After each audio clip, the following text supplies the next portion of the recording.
सदर तेलंगाना जागृति और बीआरएस पार्टी से एमएलसी कल्वाकुंटला कविता ने कहा कि बीआरएस सरबराह के चंद्रशेखर राव ने तवीर और पुरअमन जद्दोजहद के जरिए तेलंगाना हासिल किया।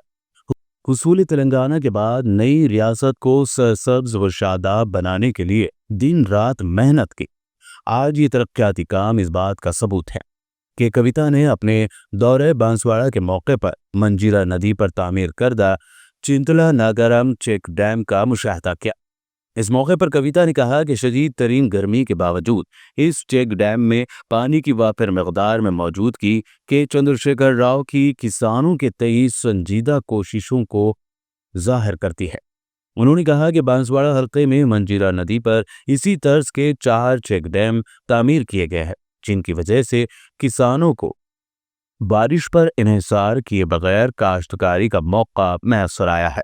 कि कविता ने कहा कि सिर्फ इस एक चेक डैम के बाद 1600 एकड़ अराजी पर किसान काश्तकारी कर रहे हैं। ఈ రోజు బాన్స్వాడ నియోజకవర్గంలో ముఖ్య కార్యకర్తల సన్నాహక సమావేశానికి రావడం జరిగింది। దాంతో పాటు మరి బాన్స్వాడను బంగారువాడగా చేస్తూ దాదాపు 10 నుంచి 12,000 కోట్ల పైచిలకు అభివృద్ధి కోసం మనము నిధులు ఇక్కడ గత 10 సంవత్సరాల్లో ఖర్చు చేయడం జరిగింది। అయినా సరే మరి ఇక్కడ పోచారం శ్రీనివాస్ రెడ్డి గారు ప్రజలను వదిలి మరి అధికారం కోసం పార్టీ మార్గం జరిగింది। సరే మరి కేసీఆర్ గారు ఏం చేశారు బాన్స్వాడలో అని చూపిద్దాం తెలంగాణ ప్రజలకు ఇవ్వాలని ఈ పర్టికులర్ మంజీరా నది మీద కట్టినటువంటి చెక్ డ్యామ్ దగ్గరకు వచ్చినాం। ఇట్లాంటివి ఈ నియోజకవర్గంలో 4 చెక్ డ్యామ్లు కట్టినారు।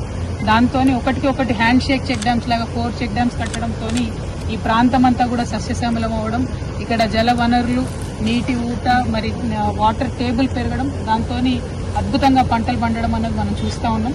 తెలంగాణకు కేసీఆర్ గారు ఇట్లాంటి శాశ్వతంగా నిలబడిపోయేటటువంటి పనులను చేయడం జరిగింది, దూరదృష్టితో కూడినటువంటి పనులను చేయడం జరిగింది। అది చూపించడానికే పర్టికులర్గా ఇవాళ ఇక్కడికి రావడం జరిగింది।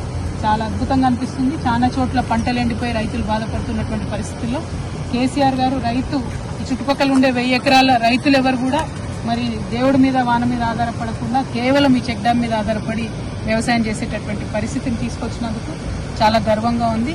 Thank you. జై తెలంగాణ, జై కేసీఆర్।